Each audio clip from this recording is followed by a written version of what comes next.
It's a kid zone, yeah of course. এটা আমরা যে কিড জোন বলেছিলাম, আমি আমার বাইটসেও বলেছিলাম আমরা, হ্যাঁ, বাচ্চাদের জন্য এখানে আপনারা যখন বাচ্চাদের নিয়ে আসবেন বাবা মারা, তখন কিন্তু আপনারা শপিং করতে পারবেন। আর পুরা মাঠ জুড়ে তারা দৌড়াদৌড়ি করতে পারছে এবং এখানে ওরা মানে আঁকতেও পারছে। Thank you so much. আমার নেক্সট চলে যাচ্ছে, ইটস আ মদিনা কর্নার হিসাবে এখানে রেখেছে। কি সুন্দর করে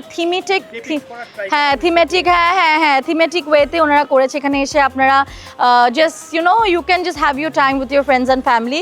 খুব ডিফারেন্ট করেছে, কিন্তু থিমটা খুব ডিফারেন্ট করেছে। দেন আমাদের অপোজিটে দেখতে পাচ্ছি সিরাত মিউজিয়াম, লোকেশন খুব সুন্দর করে কিন্তু এখানে করেছে। অ্যান্ড দেন আমরা কি ভিতরে ঢুকে যাই, চলেন। ও ওয়াও, আমরা দেখেন এখানে মদিনার কূপ এভাবে করা হয়েছে। খুব, আমরা বললাম যে একদম ডিফারেন্ট টাইপের আমরা একটা ইভেন্ট করছি এখানে, যেটা হচ্ছে গিয়ে আজবা ইভেন্ট আছে এখানে, ডেকোর বাই আজবা ইভেন্ট। দেখেন অনেক সুন্দর করে করেছে, ওরা চেষ্টা করেছে অনেক ডিফারেন্টভাবে একটু করার। ও ওয়াও, আচ্ছা, যে মহানবী সাল্লাল্লাহু আলাইহি সাল্লাম এর ঘর যেমন ছিল, আচ্ছা আমরা, হ্যাঁ যেভাবে থাকতো, দেখো মানে কিরকম থাকতো আসলে, আমরা কিভাবে থাকি আর উনি কিভাবে থাকতেন। উনি আমাদের শ্রেষ্ঠ নবী মহানবী সাল্লাল্লাহু আলাইহি সাল্লামের জীবন যেরকম ছিলেন এরকম টাইপের ওনারা একটু থিম ওয়াইজ করার চেষ্টা করেছে। এটা মানে এই থিমটাও কিন্তু খুবই থটফুল ভাইয়া।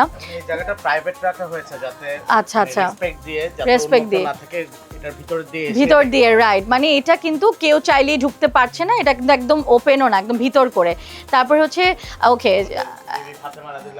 হ্যাঁ সিরাত খুব সুন্দর, ওয়াও, এটাও কি সুন্দর করে করা হয়েছে, ভেরি নাইস, খুবই ভালো। এই যে এখানে পানি খেতেন তারা, তাই না? তো এটা জাস্ট আমার একটা আইডিয়ার জন্য, কারণ আমরা তো তখন কেউ ছিলাম না, আমরা জানি না, তো একটা আইডিয়া গ্যাদার করে, এরকমই যে ছিল আমরা কিন্তু জানি না, জাস্ট আইডিয়া গ্যাদার করে আমরা করেছি। মহানবী সাল্লাল্লাহু আলাইহি সাল্লামের মিম্বার যেমন ছিল, আচ্ছা, তো এই যে সিরাত মিউজিয়ামের দেখেন কি সুন্দর করে করেছে। এবং এটা একটা, আমরা কিন্তু একটা মেজ টাইপের একটা ভিতরে ঢুকলাম, ঢুকে আমরা এই জায়গাটা পেয়ে গেলাম।